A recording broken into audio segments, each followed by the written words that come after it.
My name is Dr. Peter Bai. We have a crisis in this country right now. It's a big crisis. Crisis on skyrocketing prices of basic foods. We are talking here about unga. We are talking about fuel. I mean, when you touch fuel, you touch everything else. And as we speak today, unga is likely to hit to 50 to 60 any time.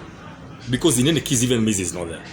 Talking about fuel, with the issues of talk about removal of subsidy, it could go up and up.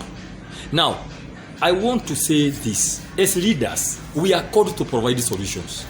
It's one way to also go and say, oh, kuna shida, mafuta. We are here to provide solutions. And I'm urging the government. The purpose of government, they should do whatever they should do immediately. To ensure, even if it stop some things, you can stop some program to make sure the food, because if the sustainability of people, the livelihood is threatened, then there's no country to talk about. The purpose of government principally is to protect life.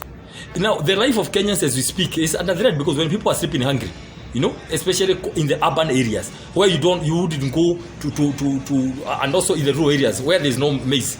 Most people are poor. The little maize that was produced is no longer there. And then the price is too high. Can we get urgent government subsidies? That's all. I mean, it's government who knows. Wherever fuel is coming from, can there be an urgent subsidy before stabilization happens? If it's a matter of maize and all that, if it's unfortunate, and I'm not saying saying immediately mwanze kuimport mahindi then zikuwe ni za makatel tena, watu wachache ilikuwa issue ya create a crisis ndio watu wa import mahindi. We don't know those kind of things. That's the problem. Hata tufike hapa tuulizane, tulifika hapa aje? I mean, government has all the machinery to look at the situation, to forecast, to know ya kwamba hii mafuta venye inaenda italeta shida, hii mahindi venye inaenda unga italeta shida. I doubt whether government didn't know we were going to end up here. Kwa hivyo mimi venye naomba tumefika basi. We don't want problems on top of others. Tunaenda kwa uchaguzi.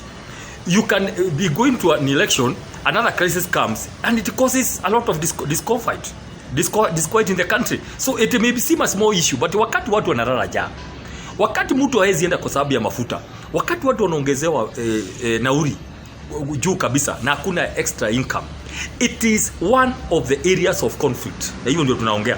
Hiyo ni njia moja ya kuleta vurugu. It is one of the pointers, and we are here to raise red flags. Kusema hapana, hapa kuna shida. Hapa kuna shida nchi ya Kenya. Right now we don't want more trouble. We have an issue, we have an election here, a transitional election. Hatutaki mambo mengine external factors ya kuja kutusumbua. Tunataka tukue kwa amani, watu watembee kwa amani na mafuta, watu wakule unga yao, the basic commodities, tuende kwa uchaguzi. Kusikue, I'm just warning. Let there be, kusikue na any external hand or hands or anything artificial to cause disquiet kwa Kenya, alafu pengine ilete shida. We don't want, na tulikubali tukaamua na hii Kenya. Tukaamua zote. Can we focus on the election na tuamini Mungu na mwananchi wa Kenya ya kwamba tutapata the next president in this republic? I don't like this crisis.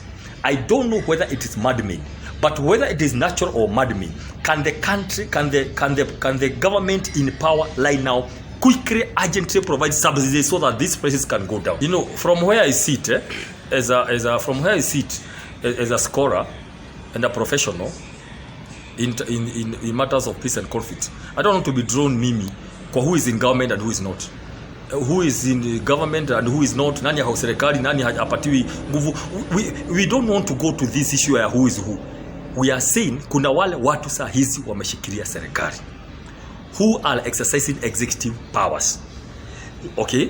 Kuna watu wanasema ati mtu fulani ati DP yako kwa serikali. Now let's stop that. We all know the history. I mean, kwa nini tunarudia? Sisi watu tunajua mambo ya DP, serikali nini. Let's not go there. Kuna watu ambaye and the back stops of course with the president. He is the CEO of the country.